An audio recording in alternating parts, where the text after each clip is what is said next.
Hi everyone, my name is Veronica and welcome back to Mini Urban Farm, a channel where we talk about urban homesteading in the suburbs. Today we are at the chicken coop. So this property is actually about 5-10 minutes away from where we live in the gated community.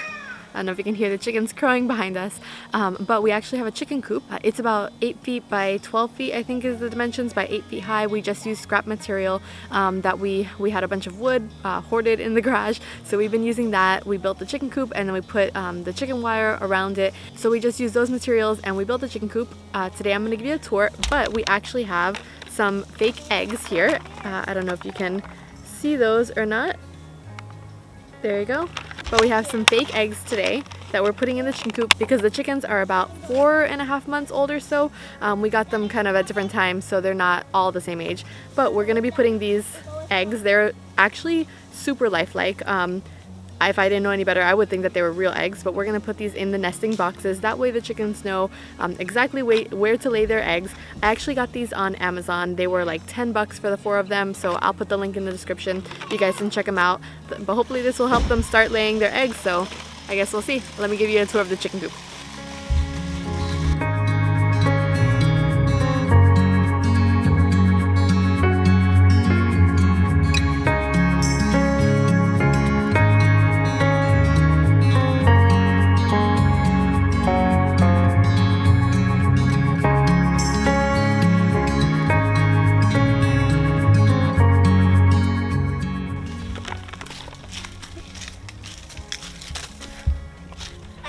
Alright, we are walking in through the forest towards the chicken coop. We actually bought this a couple months ago. We've been starting to clear out some of the land. I don't know if you can see behind us, but all of this was actually brush and palmettos and like small twig looking trees. So we cleared out a lot of that already. And we are in the middle of the forest now. You can see, I'll flip it over so you can see. And our chickens are just kind of free ranging today. All right, so our coop is about 8 feet across and it's about 10 feet deep, I think. 10 or 12 feet, I can't remember. We used all scrap lumber, so it's nothing like super fancy. We got the scrap lumber that we had in our garage. We've been hoarding that for months and months. We used that and we put chicken wire across. Now I know that everyone said you're supposed to be using hardware cloth. However, we had chicken wire, so we took the chicken wire and we just wrapped it around twice. That way it's kind of like the same as hardware cloth. It's not exact, but so far we haven't had any problems. And we made like a little ladder type thing for the chickens to climb on top of and get into their coop. There's 3 nesting boxes and we have 10 hens and 1 rooster. So let me show the inside now. All right, so this is the inside. We have a Home Depot bucket. This is just kind of propped up on some papers here. It's a little bit dirty because of course the chickens have been rolling around here, but we have the little nipples here that we have 4 of them total. It's a Home Depot bucket and we just fill that with water. And we will eventually be doing a watering system. We're working on that now in a couple weeks, I think. So we have a rain barrel that we're gonna just use as a rain capture system and put some poultry nipples on a piece of PVC pipe and just kind of filter that out through the chicken coop onto the floor. So that's in the work. But right now we just have the Home Depot bucket and we also have the tote that we filled up with their food, and it has like these little blue things that you can stick your head in. Or that the chickens can stick their head in rather and eat, and it kind of prevents them from dumping it all over the floor. They still get a lot on the floor, but for the most part it's been working out fine. The only issue I have with those things, the watering bucket and the tote, is that they jump on top of it and they poop all over that. So I think the next time that we're doing these chicken coop designs and designing the water and the feeding system, we're just gonna try to make them something that the chickens can't jump on and poop all over. So that's been the only downfall with these, but so far they worked out pretty well. Alright, so this is our chicken coop. As you can see, they have some space underneath it to roam around in.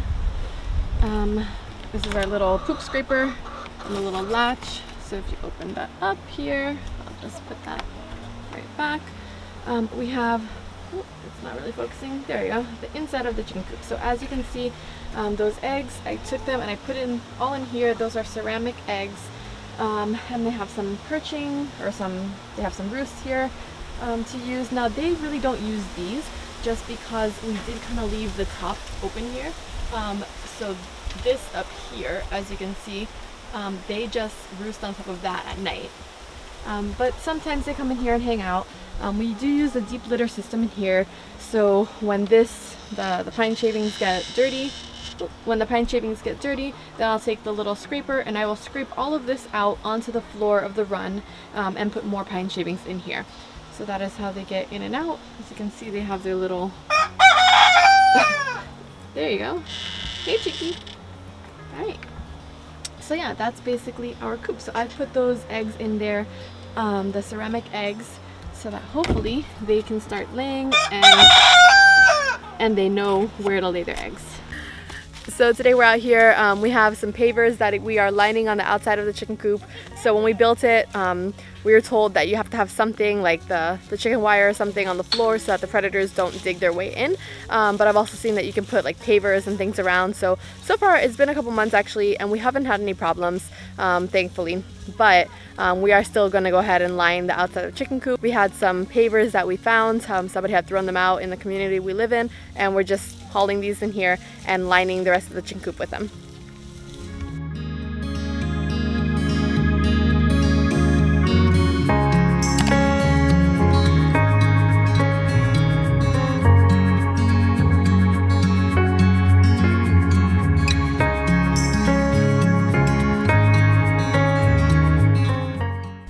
So that wraps up our chicken coop tour. Thanks so much for watching, and for more videos just like this one on urban homesteading, be sure to subscribe and like this video.